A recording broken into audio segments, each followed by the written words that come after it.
Assalamualaikum warahmatullahi wabarakatuh.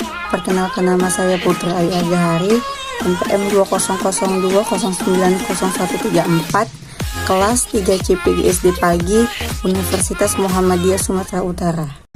Hai adik-adik, di sini kita akan belajar pembelajaran kelas 4 tentang tema 2 selalu hemat energi, subtema 1 sumber energi. Dan di sini kita akan masuk ke pembelajaran yang pertama ya. Untuk pembelajaran yang satu ini ada 3 pembelajaran, yaitu yang pertama pembelajaran IPA, Bahasa Indonesia, dan IPS.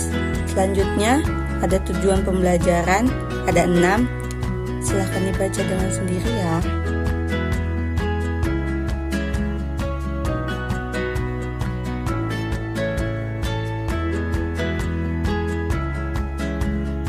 Langsung saja kita mulai pembelajaran pada hari ini ya. Energi yang sangat penting bagi kehidupan kita. Semua makhluk hidup membutuhkan energi. Tahukah kamu sumber-sumber energi yang ada? Ayo kita pelajari. Mari berdiskusi. Matahari memiliki peran yang besar dalam kehidupan karena merupakan sumber energi terbesar di bumi. Panas matahari yang berpengaruh terhadap aktivitas manusia dan makhluk hidup lainnya di bumi. Coba kalian amati pada gambar berikut ya. Nah, setelah kalian amati gambar yang tadi, coba kalian jawab pertanyaan yang di bawah ini. Yang pertama, apa yang diceritakan pada gambar tersebut?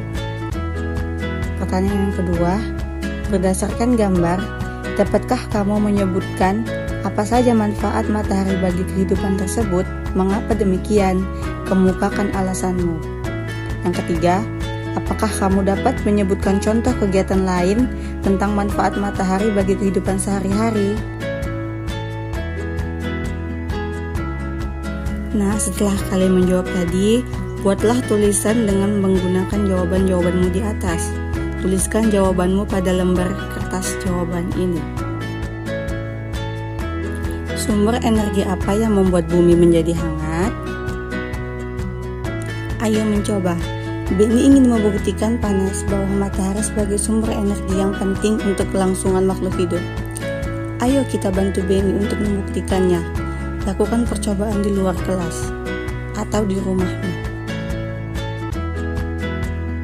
Percobaannya yaitu yang pertama, basahi 2 helai sapu tangan, 2 lembar tisu, dan 2 lembar kertas. Yang kedua, jemurlah sehelai sapu tangan, selembar tisu, dan selembar kertas di tempat panas, sedangkan sisanya letakkan di tempat teduh. Yang ketiga, amati dan tuliskan perubahan yang terjadi pada benda-benda tersebut setelah 15 menit, 30 menit, dan 60 menit. Apa saja perubahannya? Kemudian kalian bisa mengisi tabel pengamatan. Tabel yang di atas untuk penjemuran di bawah sinar matahari, kemudian untuk tabel yang di bawah untuk tempat yang teduh. Apakah ada perbedaan antara benda-benda yang dijemur di bawah sinar matahari dan yang diletakkan di tempat teduh? Diskusikan dengan temanmu, apakah penyebab perubahan dan perbedaan tersebut? Yang di kolom bawah, berdasarkan tabel pengamatan hasil percobaan, tuliskan paling sedikit 4 kesimpulan mengenai pengaruh panas matahari pada percobaanmu. Nah, setelah itu di sini ada laporan kegiatan percobaan. Nanti kalian akan menuliskan apa itu nama percobaan kalian, tujuan percobaan kalian, alat-alat yang kalian gunakan, langkah-langkah kerja yang tadi kalian kerjakan, dan yang terakhir ada kesimpulan. Untuk menambah wawasan kalian, di sini saya akan memberikan penguatan terhadap matahari sebagai sumber kehidupan di bumi. Matahari sebagai sumber energi terbesar memancarkan panas dan cahayanya ke bumi. Cahaya matahari menerangi bumi sehingga kita dapat melihat semua makhluk hidup dan benda di siang hari. Panas matahari mengakibatkan adanya kehidupan di bumi. Berikut ada beberapa contoh peran matahari bagi kehidupan di bumi. Yang pertama, seiring dengan perputaran bumi pada porosnya, matahari membuat terjadinya siang dan malam. Yang kedua, seiring dengan kemiringan posisi bumi saat melakukan revolusi, matahari mengakibatkan terjadinya 4 musim di belahan bumi utara dan selatan, yaitu musim panas, musim gugur, musim dingin, dan musim semi. Yang ketiga yaitu matahari berperan pada siklus atau perputaran air, sehingga terjadi perubahan cuaca mendung, panas, dan hujan. Yang keempat, matahari berperan pada proses terjadinya awan hingga terjadinya hujan yang membasahi daratan, sehingga semua tumbuhan di darat dapat bertahan hidup.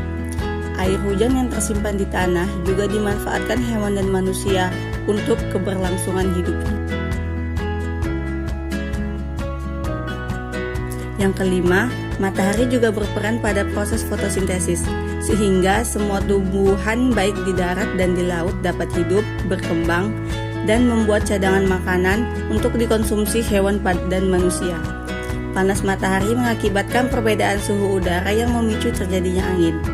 Tiupan angin kemudian juga dapat dimanfaatkan sebagai sumber energi. Keenam yaitu panas matahari mengakibatkan air laut menguap. Peristiwa ini dimanfaatkan pada manusia untuk proses pembuatan garam. Yang ketujuh, cahaya dan panas matahari digunakan sebagai sumber energi pada panel surya untuk mengubah energi cahaya matahari menjadi energi listrik. Yaitu ke-8, cahaya matahari di pagi hari juga membantu proses terjadi vitamin D yang berguna bagi pertumbuhan tulang pada anak-anak.